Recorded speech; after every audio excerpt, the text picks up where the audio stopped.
Júnior, satisfação enorme revê-lo, né, que toca tão bem esse projeto junto com a nossa nobre coordenadora, professora Ani, né? Para mim é sempre uma satisfação muito grande poder participar, né, e poder estar aqui conversando com vocês. Afinal de contas, nós temos hoje um mega bate-papo, né? Vamos falar de 9 recursos em 1 hora, né? Por mais que eu fale mais do que o homem da cobra, né? É muita coisa para a gente tratar nessa 1 hora, mas a gente vai ver que tudo é possível, portanto, não se turmem os vossos corações. Né? Então, gostaria mais uma vez de deixar claro o meu externado agradecimento ao professor Igor Marcelo, que é uma pessoa que tão gentilmente toca esse projeto, e certamente sem ele, esse projeto ele não seria possível. E é bom, né, que a gente ressalte que é um projeto pioneiro, né, aqui do IESB, onde o IESB ele cuida dos seus alunos e tem essa preocupação, né, com os alunos que vão fazer a prova de ordem, e essa prova está chegando agora no dia 3. Para os demais, né, temos aí 19 pessoas agora nos assistindo. Para mim é uma enorme satisfação estar aqui com vocês, então muito bom dia a todos. Vamos que vamos conversar a nossa aula. Senhores, olha só, né, antes de mais nada, me sigam aí no Instagram, né, Gleidson Bonfim C, né, me procurem lá, me sigam lá, tem dicas para a prova da OAB, lá tem algumas coisas muito importantes para vocês, né, então sigam o Instagram, né, chegam lá, compartilhem, comentem, fiquem à vontade para servir com o que está lá. Agora, aula de hoje. Hoje a gente vai falar sobre os recursos em espécie. E, senhores, quando a gente fala de recursos em espécies, eu estou falando dos tipos de recursos que cabem no nosso querido direito processual civil brasileiro. Né? Então, nós vamos tratar das 9 espécies recursais. Né? E é lógico que aqui eu vou me aproveitar do robusto conhecimento jurídico que os senhores têm, para que a gente possa relembrar situações importantes da matéria recursal. Lembrando que nós tivemos uma outra aula na semana passada, e nessa aula da semana passada nós estávamos tratando da teoria geral dos recursos. E agora nós vamos falar dos recursos em espécie. Professor, quando você fala de recurso em espécie, você está falando de quê? Uai, meu filho, recurso em espécie é cada um dos tipos de recurso.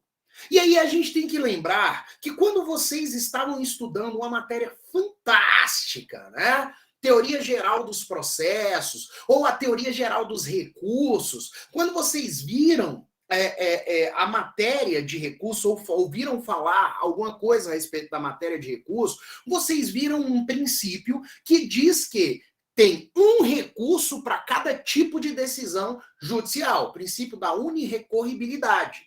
E esse princípio, ele vai trazer a nós as 9 espécies recursais que existem dentro do ordenamento jurídico brasileiro. E aí a gente tem que pensar o seguinte, professor, peraí, se o recurso que eu quero fazer, ele não está dentro dessas espécies que tu está falando aí, como é que eu faço? Não faz. Porque para poder fazer recurso, ele tem que estar previsto no nosso ordenamento jurídico brasileiro.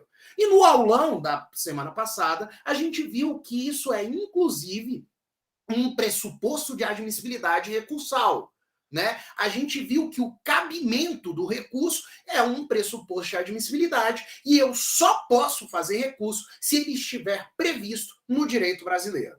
E aí a gente vai começar com os nossos recursos em espécie. Que bênção, hein? Quando a gente fala dessa matéria, chega a arrupiei aqui, de tão feliz que eu fico. Mas, para começar a falar de recurso, eu não posso falar de outro, senão da apelação. Senhores, a apelação está prevista entre os artigos 1009 e 1014 do Código de Processo Civil. E a ideia é que esse recurso chamado de apelação vai caber contra decisões terminativas, que são as sentenças. Professor, mas eu posso fazer apelação de tudo quanto é sentença? Pode, meu filho, vai com Deus, apela mesmo. Exerce essa sua função de apelão, né? Que é aquele que não concorda com a sentença. Senhores, então, o que é o recurso de apelação? É o recurso que cabe contra decisões que acabam com o processo. Né? Então, eu falando de sentença, ela põe fim ao processo. Eu posso dizer, então, que a apelação é o principal dos recursos em espécie que nós temos. Né? É o principal, é o mais básico, é o mais direto. Por quê? Porque a sentença é a principal decisão de um juiz. Se a apelação é o recurso que cabe contra a sentença, eu tenho o principal recurso aqui. E aí é para não sofrer. Eu tenho que pensar o seguinte, cara, olha só. Se a sentença é a principal decisão do juiz, a apelação, que é o recurso que cabe contra ela, é o principal recurso que uma parte vai poder fazer. Agora, gente, quando a gente fala dessa apelação, a gente tem que entender que dela, ou para ela, são necessários todos os pressupostos de admissibilidade básicos de um recurso. Só que ela é dividida em duas maneiras. Nós temos a divisão da apelação em petição de interposição, que é uma petição simples. Simples. Uai, professor, como assim simples? Simples. Ela não tem nenhum requisito formal na legislação. E hoje é importante que a gente fale que nessa petição de interposição, o juiz, que ela é endereçada ao juízo AQO, que é quem fez a decisão, né? Então, a petição de interposição, que é endereçada ao juízo AQO, que é quem fez a decisão, ela tem uma das principais características do recurso de apelação. Nela, nós vamos indicar os pressupostos de admissibilidade, mais os efeitos do meu recurso. Né? Então, eu tenho que deixar bastante claro isso para vocês, porque, de acordo com a temática do nosso atual Código de Processo Civil, quando nós fazemos uma apelação e nós damos entrada na nossa apelação no juízo AQO, professor, o que é juízo AQO, professor? Eu não faço nem ideia. Ô, meu filho, juízo AQO é o juiz que proferiu a decisão recorrida. É o ao qual eu estou falando, é o ao qual eu estou recorrendo. Então, o juízo AQO é aquele que fez a decisão. E aí, ó, vamos imaginar o seguinte: primeira vara civil de Brasília, o juiz foi lá e fez uma sentença, e eu não concordo com aquela sentença, o que eu faço? Eu apelo. Então, o juiz da primeira vara civil de Brasília é o juízo AQO, entendam. Né? Então, o juízo AQO foi aquele que proferiu a decisão. E o recurso de apelação, ele tem uma divisãozinha. Eu vou fazer uma petição de interposição endereçada a esse juízo AQO. E entendam, na atual temática do Código de Processo Civil brasileiro, o juízo AQO não pode indeferir o recurso. Ele não pode negar seguimento ao recurso por ausência de pressuposto de admissibilidade. Ué, professor, por que ele não pode? Porque o Código diz que ele não pode. Né? E aí eu não vou discutir. Então, ele não pode. Mas, ué, professor, mas peraí. Então, se ele não pode, por que mesmo assim a gente tem que fazer uma petição de interposição indicando os pressupostos de admissibilidade? Olha o pulo do gato aí, se liga. Ele não pode indeferir, mas o código não impede que ele analise. Então, ele pode fazer a análise, mas não pode negar o recebimento do recurso. Ou seja, eu vou fazer uma petição de interposição indicando os requisitos da apelação, os pressupostos de admissibilidade, né, que a gente viu na aula passada, que são 7 os pressupostos básicos para todos os recursos. Agora, o juízo AQO, ele tem uma competência muito forte, que é aplicar os efeitos recursais. Ele vai receber a apelação nos seus 2 principais efeitos, que é o devolutivo e o suspensivo. Ele aplica esses efeitos, chama a outra parte, chama o apelado. Essa palavra apelado é diferente, né? Apelado, que coisa. Toda vez que eu falo ela, eu fico meio constrangido, como vocês podem ver. Né? Mas aí ele chama o apelado faz a contrarrazão, e agora sim ele encaminha ao juízo ad quem. Tá? Então, nós temos aqui a petição de interposição com uma característica bem básica, uma petição simples, onde eu vou elencar os pressupostos e eu vou trazer os efeitos do meu recurso. Agora, professor, terminei de fazer a petição de interposição, para onde que eu vou? Eu vou para a razão do recurso.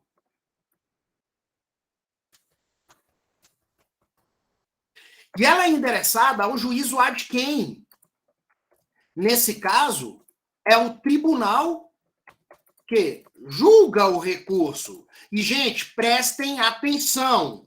A razão do recurso, aqui, endereçada ao juízo ad quem, ela vai para a figura do presidente do tribunal. Prestem atenção. Não é para presidente de turma recursal. Quando nós fazemos a apelação ela deverá ser endereçada em sua razão do recurso para o presidente do tribunal. Por quê? Porque, olha só, se liga, preste atenção. Juiz da primeira vara civil fez uma sentença. E aí aquela sentença do juiz da primeira vara civil não me agrada e eu recorro. Ora, o juiz da primeira vara civil de Brasília, ele é o juiz Uacó, quem fez a decisão, que foi quem fez a decisão. Ok. Quando eu faço o recurso de apelação, aquele meu recurso, ele vai sair da primeira instância, ele vai sair do local de origem, ou do foro de origem para aquela ação, e ele vai para uma segunda instância, ele inaugura uma nova instância, que seria a instância recursal, que seria o Tribunal de Justiça. Professor, não entendi. Juiz da primeira vara civil de Brasília faz a sentença. Quando eu faço a apelação, a minha apelação vai para uma turma recursal do Tribunal de Justiça do Distrito Federal e Territórios. Saiu da vara e foi para a turma.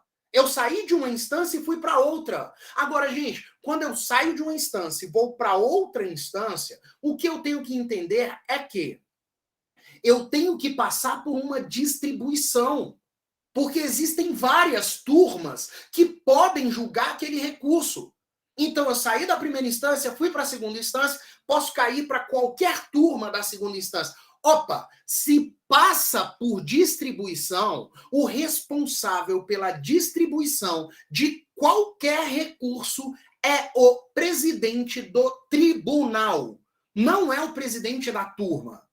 Então, pensa aí, olha só. Se você for fazer um recurso e ele sai de uma instância e vai para outra, esse recurso deverá ser endereçado ao presidente do tribunal. Né? Aqui no exemplo que eu estou falando, presidente do Tribunal de Justiça do Distrito Federal e Territórios, porque é o desembargador responsável pela distribuição dentro do próprio TJDF. Professor, mas peraí, eu não estou entendendo. E quando é que eu mando um recurso para o presidente de uma turma recursal? Aí é quando não passa pela distribuição. Então, por exemplo, a turma ela fez um acórdão. E aí aquele acórdão, ele está obscuro. E a gente vai ver daqui a pouquinho um embargo de declaração. Aí eu quero sanar a obscuridade, eu entro com embargo de declaração, né, e eu vou remeter esse embargo ao presidente da turma recursal. Por quê? Porque o recurso já está na turma, o processo já está na turma e ele não está indo de uma instância para outra. Então, prestem muita atenção. A razão do recurso de apelação, ela é endereçada ao presidente do tribunal. E aqui, senhores, prestem muita atenção ainda. Nós temos que trazer toda a fundamentação da matéria recursal. A fundamentação integral eu tenho que trazer aqui. Inclusive, me lembrar de pré-questionar caso eu tenha interesse em fazer o recurso especial e o recurso extraordinário lá na frente. Tá bom? Então, olha lá. O que é o recurso de apelação?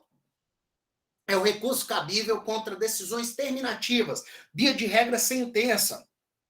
Ele é dividido em duas petições: petição de interposição e razão do recurso. Petição de interposição, endereçada ao juízo Uacó, razão do recurso, endereçada ao juízo ad quem. E aí ele vai para o tribunal, a turma do tribunal vai se reunir e vai julgar esse recurso de apelação.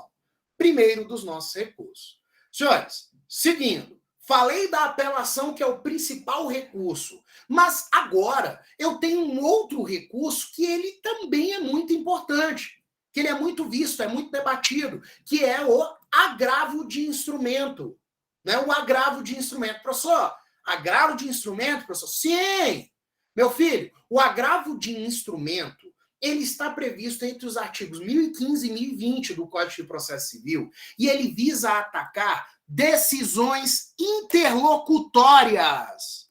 Né? Então, a ideia do agravo de instrumento é para decisão interlocutória. Aí, nossa decisão interlocutória, que diabo é isso? É aquela que não põe fim ao processo. Depois que o juiz faz a decisão interlocutória, o processo continua, ela não acaba com o processo. E o agravo de instrumento é o recurso que cabe contra a decisão interlocutória, que é a que não acaba com o processo. Ué, professor, mas peraí, quando eu estava fazendo teoria geral do processo, eu lembro que o professor de lá falou que não cabe recurso contra a decisão interlocutória. Gente, olha só. Uma treta que rolava no antigo Código de Processo Civil é que cabia recurso sobre coisa demais. O povo recorria de tudo. O juiz fazia uma decisão, aí o réu que estava com medo de perder ia lá e recorria. Né? Então era recurso para tudo quanto é coisa. Então cabia recurso demais, e de fato cabia mesmo. E aí o que se fez? Na atual temática do atual Código de Processo Civil, limitaram os recursos às decisões interlocutórias. O artigo 1015 do Código de Processo Civil, ele vai trazer um rol que, quando ele foi feito, ele era visto como um rol taxativo. O que é um rol taxativo? Eu só podia fazer decisão interlocutória contra aqueles casos que estavam previstos no artigo 1015. No entanto, percebeu-se que era possível fazer o agravo de. Era possível haver decisão interlocutória que não estava prevista no rol do artigo 1015, mas que causava à parte um dano grave ou de difícil reparação. E aí o direito ele ficava numa lacuna, onde eu tinha um rol taxativo no artigo 1015 e aquele rol taxativo de lá não cobria todas as situações graves que poderiam acontecer com quem estava manejando o processo civil. Daí, o que o STJ entendeu? Ele criou uma teoria, que é a teoria da taxatividade mitigada. Que ele diz o quê? Olha, o artigo 1015 do Código de Processo Civil é taxativo. Ou seja, eu posso fazer agravo de instrumento contra os casos que estão previstos no artigo 1015. No entanto, se o juiz, se o julgador fizer uma decisão interlocutória e essa decisão interlocutória causar à parte um dano grave ou de difícil reparação, eu posso fazer o agravo de instrumento, mesmo que aquele caso específico não esteja no artigo 1015 do Código de Processo Civil. Uai, professor, como assim? Eles imaginaram o seguinte, ó, o 1015 traz um monte de situação, mas pode haver uma situação que não está lá, que causa dano grave ou difícil reparação. Nesse caso, também vai caber o agravo de instrumento. Né? Então, o que a gente tem que entender aqui, gente? O agravo de instrumento, ele é um recurso que ele vai caber contra a decisão interlocutória. Existe o princípio da irrecorribilidade das decisões interlocutórias. Esse é o princípio, que diz que, via de regra, eu não posso recorrer de decisão interlocutória, ok? Agora, se aquela decisão está prevista no artigo 1015, ou se ela causar à parte um dano grave ou de difícil reparação, é possível fazer o recurso. Então, o agravo de instrumento, que antes era um recurso regra, ele acontecia para qualquer decisão interlocutória, hoje ele só se aplica nesses casos que eu estou falando para vocês. Respondendo à pergunta que o Edmar fez. Edmar, olha só, eu faço as duas petições, mando tudo para o juiz Wacó, aí ele pega e remete ao adquem, entendeu? Então, eu mando as duas juntas, eu grampeio tudo junto. Se fosse processo físico, grampeava tudo junto e entregava lá. Hoje, como é PJE, eu digitalizo tudo junto, entrego para o juiz Wacó e ele manda para o adquem. Agora, senhores, qual é o detalhe do agravo de instrumento? Olha, esse recurso, ele não passa pelo juiz Wacó, né? Então, ele é feito em uma única petição. Feito em única petição. Isso daí já vai mostrar que ele é diferente da apelação. Né? Quando nós tratamos daquele requisito regularidade formal, a forma do agravo de instrumento é diferente da apelação. E aí, assim, eu faço uma única petição endereçada ao juízo adquem. Uai, professor, né, quem julga o recurso, eu vou mandar direto para quem vai julgar. Eu dou entrada direto no tribunal. Então, o juiz da primeira vara civil de Brasília fez uma decisão interlocutória que está me causando um dano grave ou difícil reparação. Faço o agravo de instrumento e encaminho o meu agravo de instrumento para o juiz Adquem. Eu vou mandar direto para o tribunal. Quando ele cai lá para o tribunal, quando ele cai para o julgador ele vai decidir aquele agravo de instrumento. Só que prestem atenção. Eu terei 3 dias para notificar o recorrido, o juízo recorrido, porque ele pode fazer a sua retratação.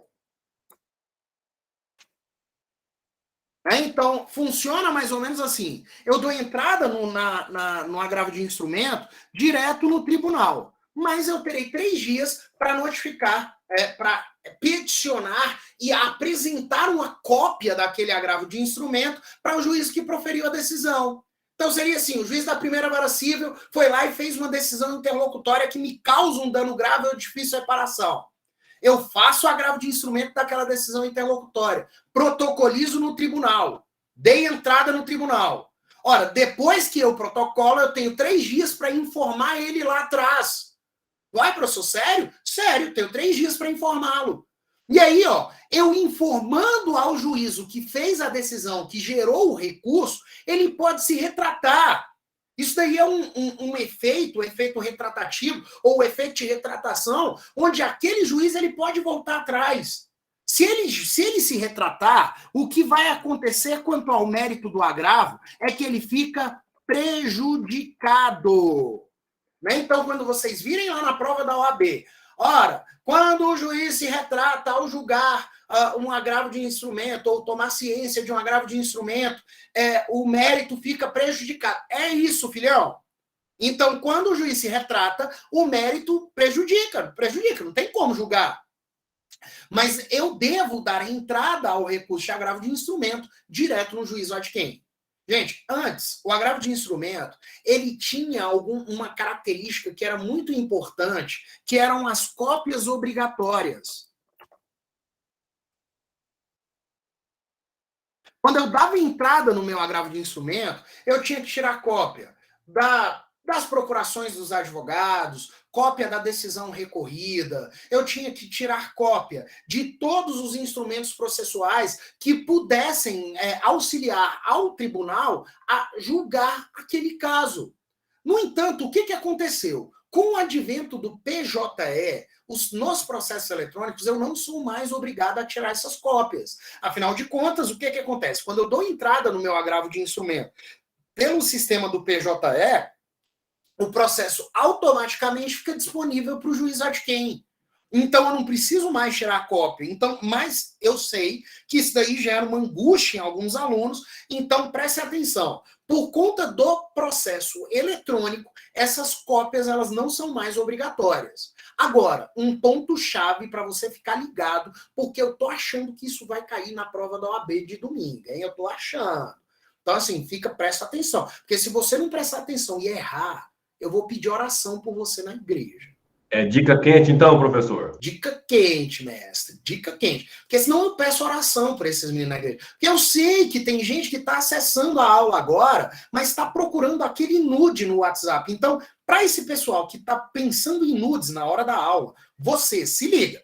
Se você errar essa questão, eu vou pedir oração por você na igreja, para que você reprove 2 vezes na prova da OAB, né? Para ficar ligado. Porque não pode errar. Olha só, o agravo de instrumento, ele tem um efeito próprio, que é o chamado efeito ativo. Esse efeito ativo, ele gera uma situação que é ímpar nos recursos. Gente, prestem atenção.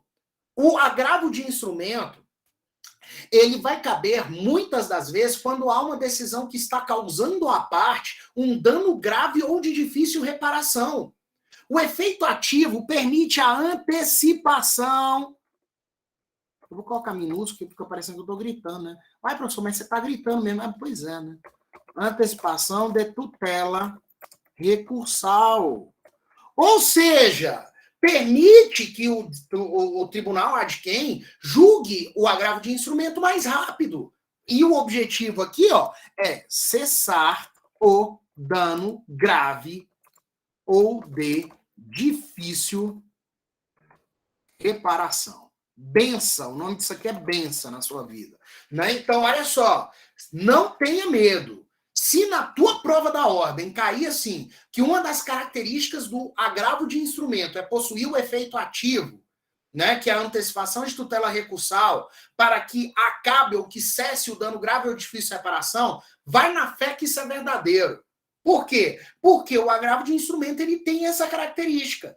Afinal de contas, se o juiz ele faz uma decisão que está gerando esse tipo de dano, é possível que você peça que ela cesse imediatamente. Tá bom? Senhores, segundo recurso, agravo de instrumento, vamos correr, porque a gente ainda tem muita coisa para ver. Olha só. O terceiro recurso, o nome dele é parecido com o anterior, mas ele não tem nada a ver com o recurso anterior. Primeiro, que ele só está em um artigo, 1021.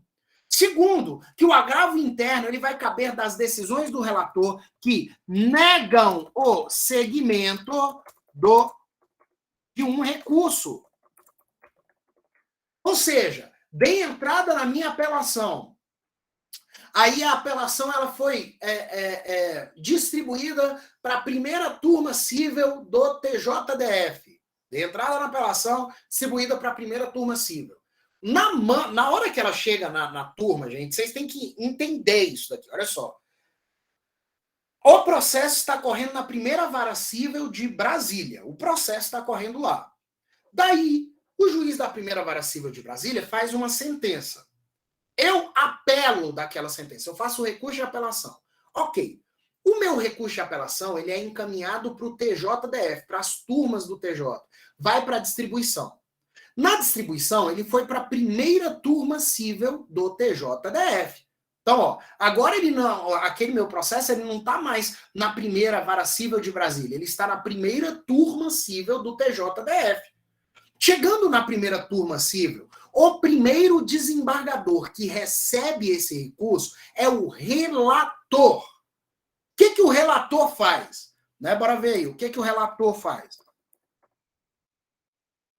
Ele vai, primeiro, analisar os pressupostos de admissibilidade.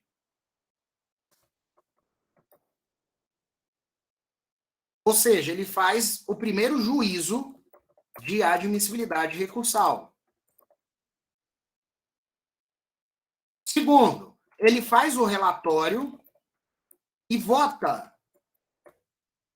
Terceiro, ele encaminha ao presidente da turma para inclusão do recurso em uma pauta de julgamento. Então, olha aí o que o relator faz. Recebeu, ele é o primeiro que recebe aquele recurso, ele é o primeiro. E aí ele vai analisar os pressupostos de admissibilidade, que a gente já estudou na última aula, lá na semana passada.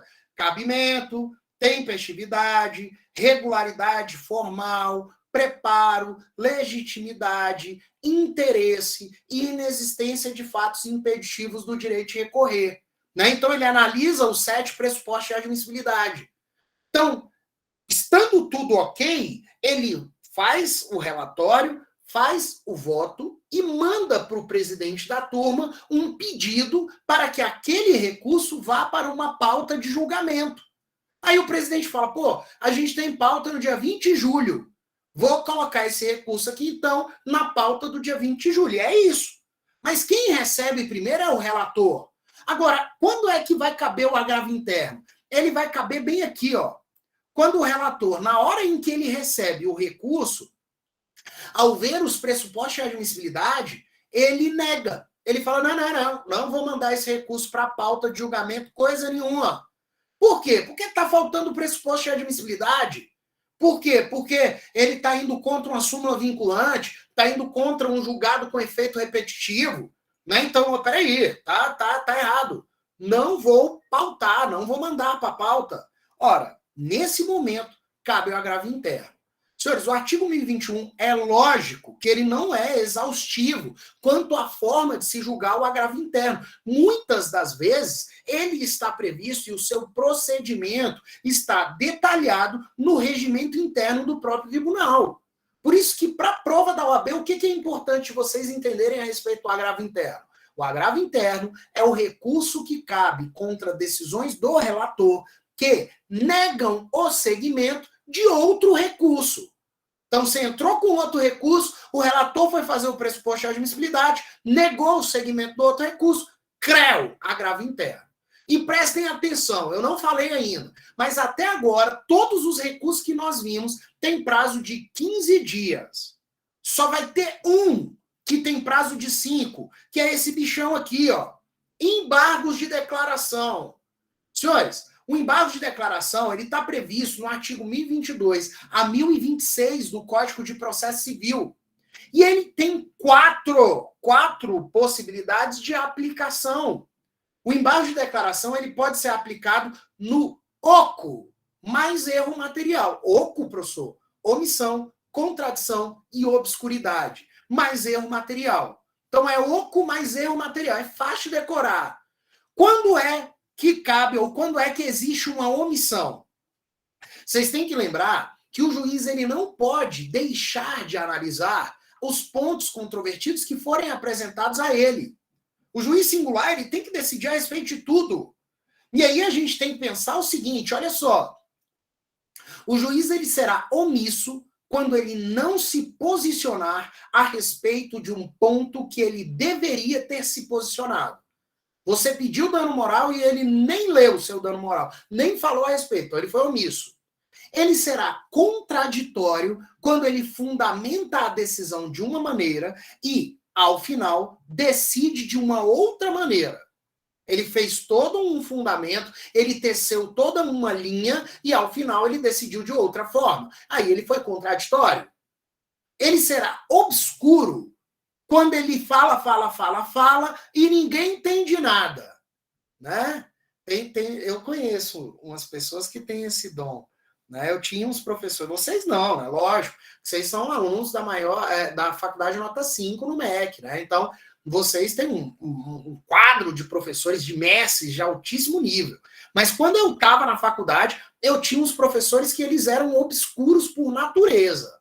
Os manos iam dar aula, ninguém entendia uma palavra que eles falavam. Falava blá, blá, blá, blá, blá. Eu falava, esse cara aí, ele nasceu obscuro. Vou entrar com embargo de declaração contra a vida desse professor, porque ele é uma criatura obscura. Mas o que é uma decisão obscura? É aquela que é embolada, que é enrolada, que você não entende. Que o juiz escreveu, falou, e você não entendeu nada. Isso daí é uma decisão obscura. Então, a obscuridade, ela está atrelada a situações onde você não consegue determinar, não consegue entender o que o juiz está falando. E o erro material é aquele erro que não tem porquê ele estar ali. Um erro de digitação, uma coisa que foi colada ali fora do local, né? Uma situação que não deveria estar ali. Por exemplo, um nome escrito errado, um CPF faltando um número, tudo isso é erro material.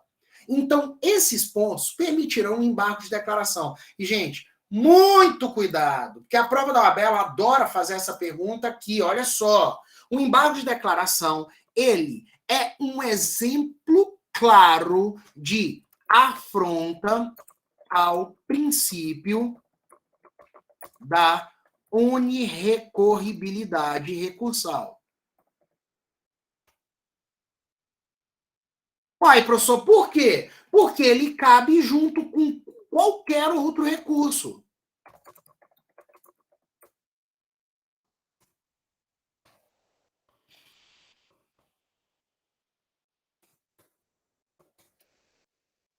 Então, ele vai caber juntamente com qualquer outro recurso.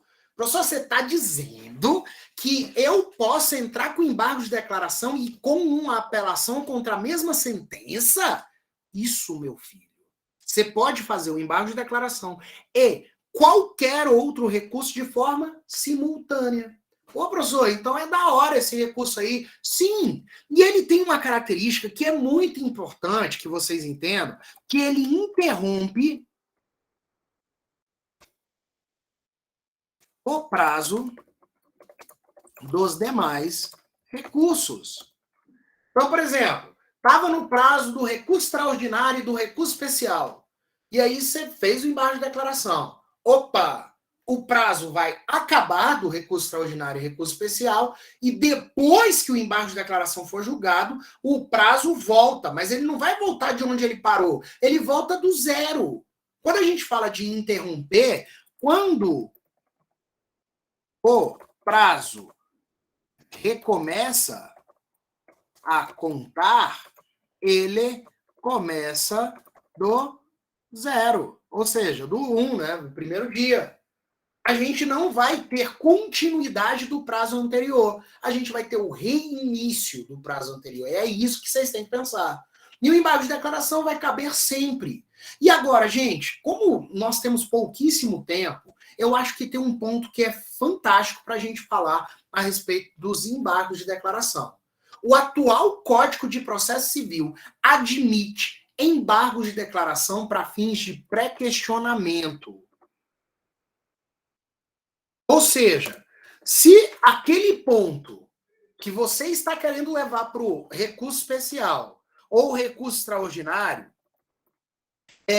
não foi bem pré-questionado, você pode fazer um embargo de declaração com a finalidade de mostrar ou a controvérsia constitucional ou a controvérsia federal aí, para que o tribunal ele se manifeste e você possa fazer o embargo de declaração com fins exclusivos de pré-questionamento. E prestem atenção, você pode deixar isso claro no texto do seu embargo de declaração. Você pode falar assim: este embargo de declaração tem como finalidade pré-questionar tais e tais pontos da Constituição Federal, ou tais e tais pontos da Lei Federal número tal. Você tem que deixar isso claro e pode deixar. Afinal de contas, é uma das características do embargo de declaração. E aí agora, eu falando como advogado e como professor que está nisso há muito tempo, é muito comum que quando a gente faz um recurso de apelação, o Tribunal de Justiça do DF, por exemplo, ao julgar a apelação, ele não é muito claro para falar assim, ó, a Constituição não se aplica nesse caso aí, não. A lei federal não se aplica. Ele deixa meio subentendido. Só que para o STJ e para o STF, ficar subentendido não é pré-questionar. Então, o que você faz? Você tem que ser claro. O artigo tal da Constituição se aplica ou não se aplica a esse caso? Para que o tribunal diga, não se aplica. Pronto. Aí eu tenho uma decisão do tribunal que diz que o artigo constitucional não se aplica. Do mesmo jeito, o artigo tal da lei federal se aplica ou não se aplica a esse caso? Aí o tribunal tem que dizer se aplica ou não. Se ele falar não se aplica, pronto, eu tenho ali o requisito do recurso especial. E, senhores, muito cuidado que a gente tem uma outra coisa, que é o embargo de declaração com efeito infringente. O efeito infringente, ele não é uníssono, ele não é admitido pelos tribunais superiores, mas o que é um embargo de declaração com efeito infringente? É aquele embargo de declaração que a parte não tinha falado do assunto no recurso anterior, mas aproveita o embargo de declaração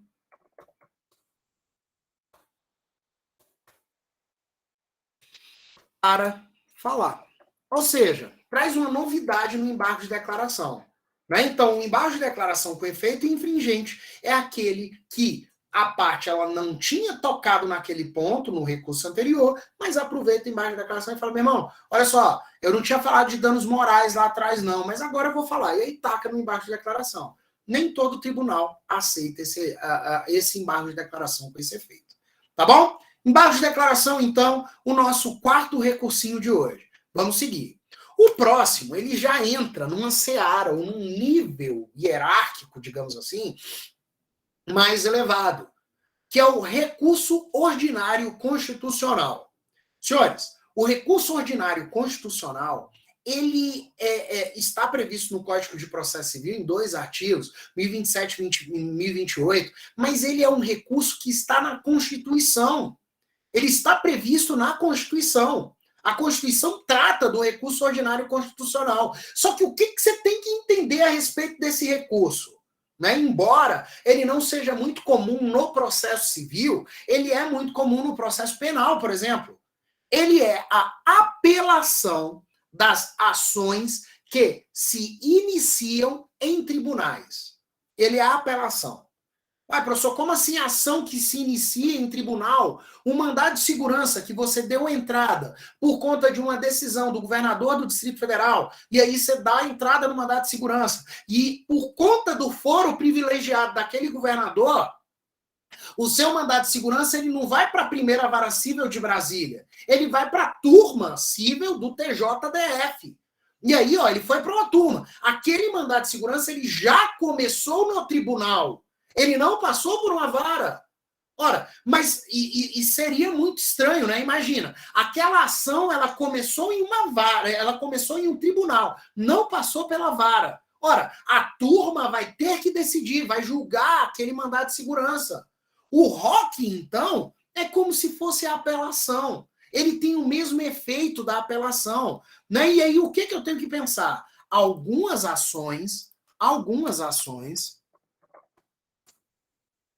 começam diretamente nas turmas recursais de um tribunal.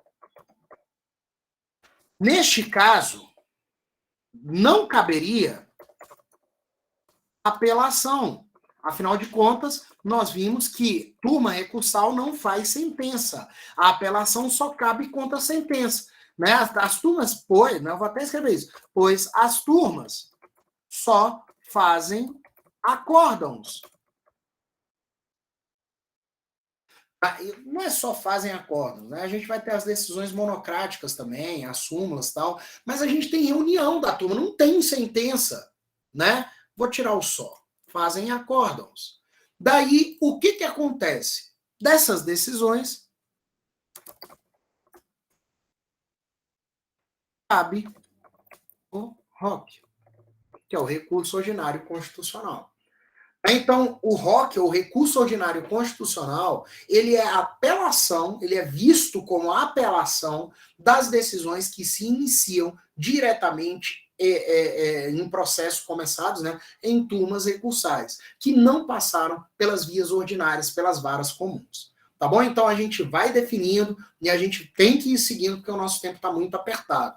Mas, gente, percebam, recurso, eles todos têm uma lógica que é muito diferente. Quer ver? Ó? Apelação, vai caber quando? Sentença, que acabou com a fase de conhecimento. Pronto, apelação. Agravo de instrumento, decisão interlocutória. Decisão interlocutória que está no 1015 ou que causa dano grave ou difícil de apelação, ou difícil reparação. Pronto, então tem uma segunda hipótese. Agravo interno, a decisão do relator, que não recebe o recurso, que não admite aquele recurso anterior. Embargo de declaração. Decisão com omissão, contradição, obscuridade ou erro material. Né? Então, tendo qualquer um desses pontos, cabe o embargo de declaração. Recurso ordinário constitucional. É o recurso que é a apelação das ações que começam nos tribunais. E aí vai sendo fácil. Eu sempre disse que a matéria de recurso, ela é fácil da gente linkar, mas a gente tem que entender o que vem antes do recurso também. Tá bom? Então, o recurso ordinário constitucional. O próximo, e esses dois, caraca, mano, esses dois recursos é de tirar o sono da galera, né? O povo morre com recurso extraordinário e recurso especial. Eles têm duas previsões, no Código de Processo Civil, nos artigos 1029 a 1035, e na Constituição da República Federativa do Brasil. O recurso extraordinário, no artigo 102, inciso 3º, e o recurso especial, no artigo 105, inciso 3º. Né? Então, nós temos os dois maiores recursos. E aí eu tenho que pensar o seguinte, eu posso fazer recurso extraordinário se a decisão do tribunal, se a decisão recorrida trouxer uma afronta à Constituição Federal ou afronta à legislação que tenha caráter constitucional. Por exemplo, um tratado internacional de direitos humanos, né, que já entra como direito fundamental, onde o Brasil seja signatário. O que vocês têm que pensar, gente? Uma decisão judicial que afrontou a Constituição ou uma norma que tenha caráter constitucional, essa decisão é recorrida via recurso extraordinário. Por outro lado, uma decisão judicial que afrontou a legislação federal como um todo, essa decisão é recorrida via recurso especial. O recurso extraordinário, ele é julgado pelo Supremo Tribunal Federal. Já o recurso especial é julgado pelo Superior Tribunal de Justiça. Então, cada um no seu quadrado. Senhores, o que a gente tem que pensar? Esses recursos são o máximo dentro do direito brasileiro, né? E eles têm pressupostos de admissibilidade específicos. O RE, ele tem a repercussão geral, mais o pré-questionamento.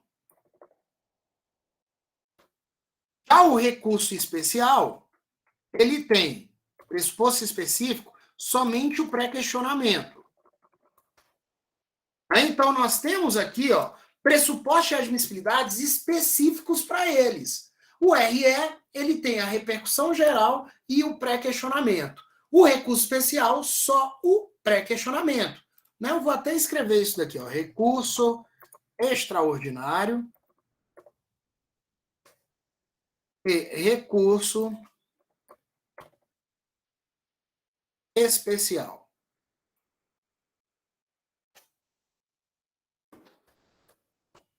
Então, o recurso extraordinário, ele tem dois pressupostos de admissibilidade, que é a repercussão geral e o pré-questionamento. Já o recurso especial, só o pré-questionamento. Quem julga o recurso extraordinário? Supremo Tribunal Federal. Quando é que o Supremo vai julgar o recurso extraordinário? Quando houver uma decisão de um tribunal que venha afrontar a Constituição. Quando é que o STJ vai julgar um recurso especial? Quando houver uma decisão de um tribunal que venha afrontar a legislação federal. Agora, gente, percebam que eu estou falando de decisões de tribunais.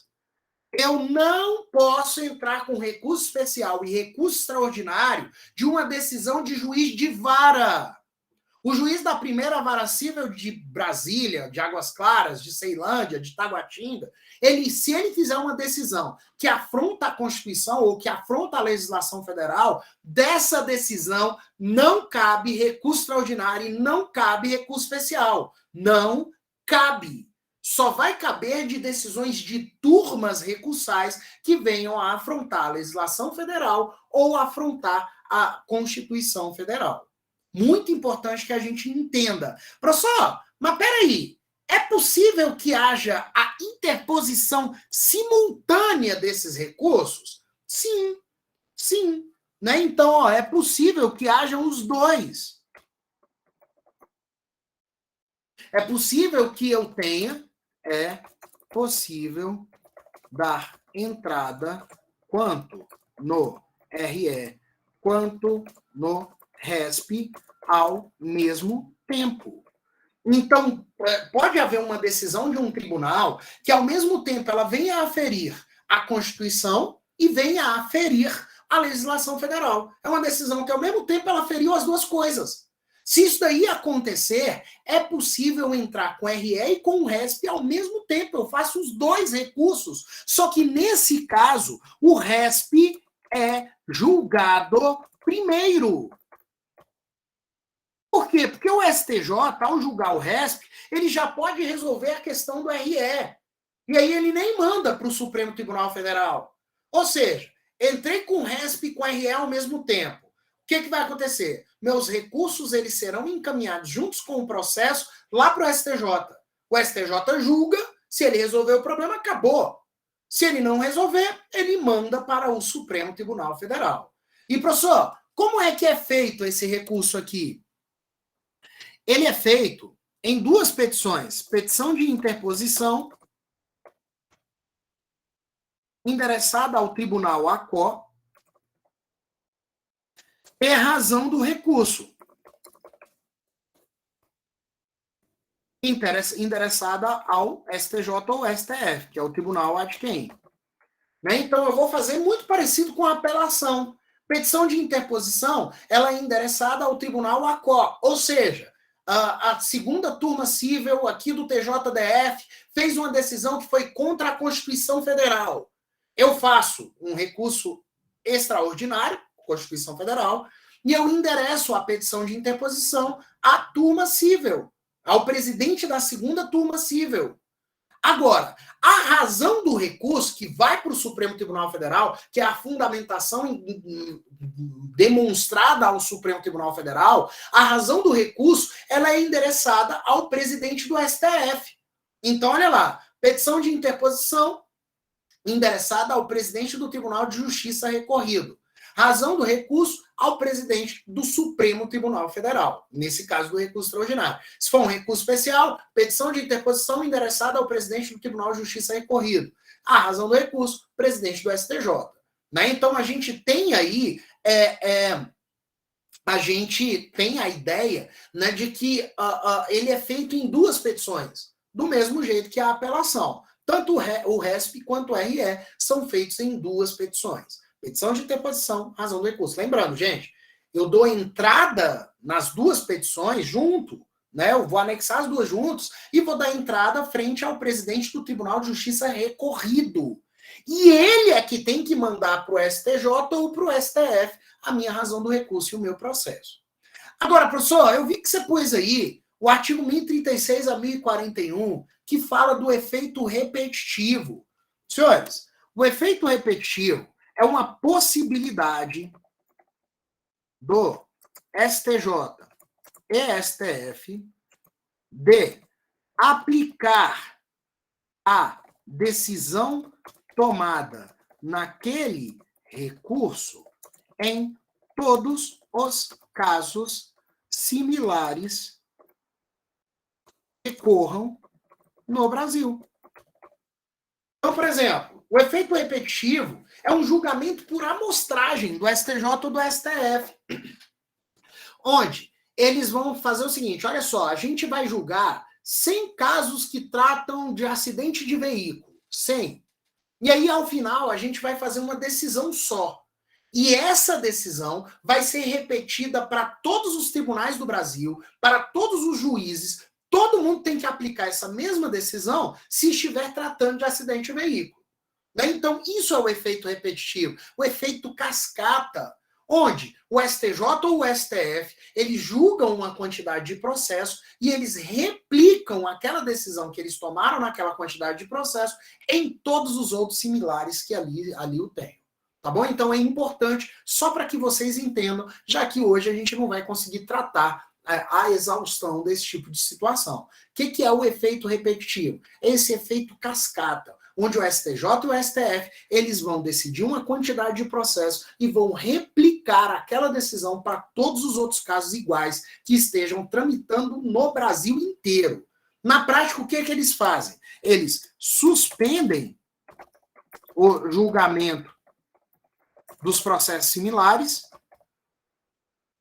e determinam que se aplique a decisão tomada em todos os que estavam suspensos. Então, a ideia do efeito repetitivo é essa, né? Os senhores conseguem enxergar isso bem.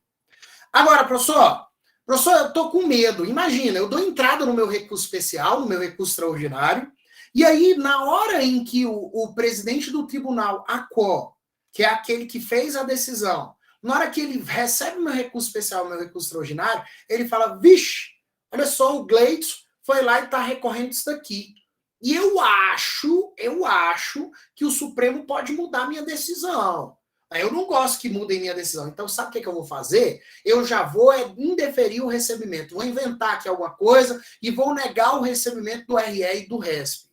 Senhores, nesse tipo de caso, cabe um agravo, que é o agravo pelo não recebimento do RE ou do RESP. Vocês já viram esse recurso como ARE ou ARESP. É um agravo quando não se recebe.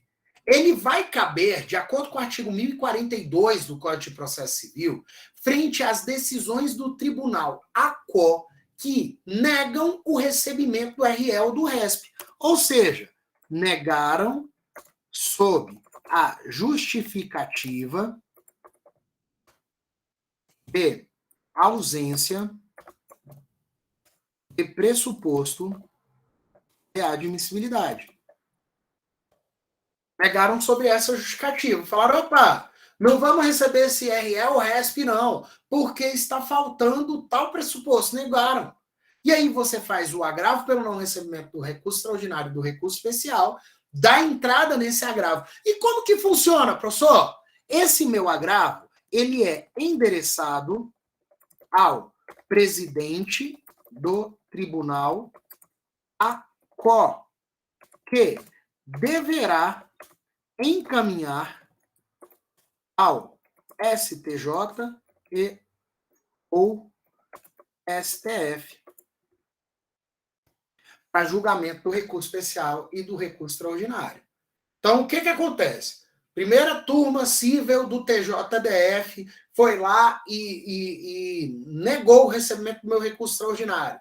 Eu vou fazer o agravo pelo não recebimento, vou endereçar o presidente daquela turma e ele manda lá para o Supremo Tribunal Federal ou para o STJ, para que eles analisem o agravo. E, gente, prestem atenção. Eu não estou dizendo que eu entro com um agravo e automaticamente a turma vai mandar o recurso especial, o recurso extraordinário. Não é isso. Né? Eu dou entrada no agravo. Por quê? Porque a primeira turma cível do TJ negou o meu recurso extraordinário. Falou que não, está faltando pressuposto. E aí negou. Aí eu entrei com agravo. Esse meu agravo vai para o presidente do TJ. E ele tem que mandar o meu agravo para o Supremo Tribunal Federal. Aí o Supremo fala, opa, o Gleidson tem razão. Para ter julgado o recurso especial, era para ter julgado o recurso extraordinário. Então, peraí, ô turma, me manda aí o recurso extraordinário que eu vou julgá-lo. Né? Então, o agravo ele tem um único objetivo, que é fazer com que o recurso extraordinário e o recurso especial sejam conhecidos pelos tribunais superiores. Tá bom? Então, esse é o penúltimo recurso, o 8º recurso que nós vimos. Lembrando, gente, prazo de todos os recursos 15 dias, exceto o embargo de declaração, que é 5 dias. E o último, né? Embargos de divergência. Senhores, 1043, 1044, finalzinho do Código de Processo Civil, ele vai trazer um recurso que é bem interessante. Ele é o recurso cabível quando há divergências no STF ou no STJ, entre as turmas do STF e as turmas do STJ, na interpretação de um recurso extraordinário e de um recurso especial. Seria mais ou menos assim. Primeira turma do STF está julgando o recurso extraordinário que trata de ICMS de uma maneira. A segunda turma está julgando de outra maneira. Então, tem divergência entre as turmas. Nesse tipo de caso, cabe um recurso de embargos de divergência. E qual é a ideia desse embargo de divergência? É pacificar e unificar o entendimento dos tribunais superiores. Agora, gente, última dica. E essa dica é aquela para a gente ir almoçar feliz. Olha só, a divergência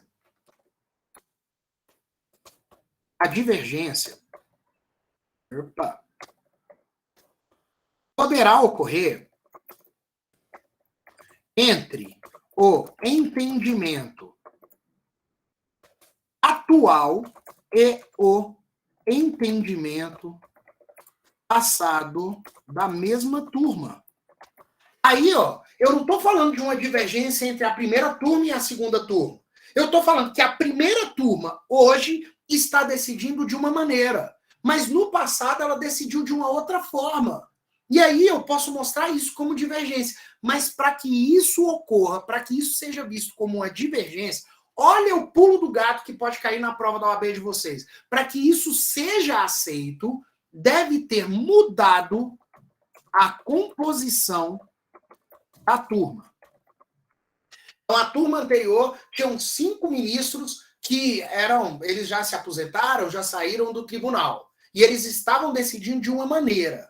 Aí agora tem uma nova composição da turma e os novos ministros estão decidindo de uma outra forma. Nesse caso, cabe embargos de divergência para que se unifique o entendimento jurisprudencial daquela mesma turma. Agora, gente, prestem atenção. Se antes a primeira turma estava decidindo de uma maneira E não houve alteração dos ministros dessa primeira turma do Supremo. E aí agora aquela turma está decidindo de outra maneira. Não cabe embargo de divergência. Por quê? Porque vai se entender que a turma mudou de posicionamento.